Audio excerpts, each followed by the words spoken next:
జయ ఈ జగతికి మూలం నీ దయ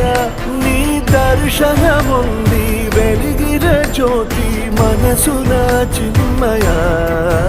పరమ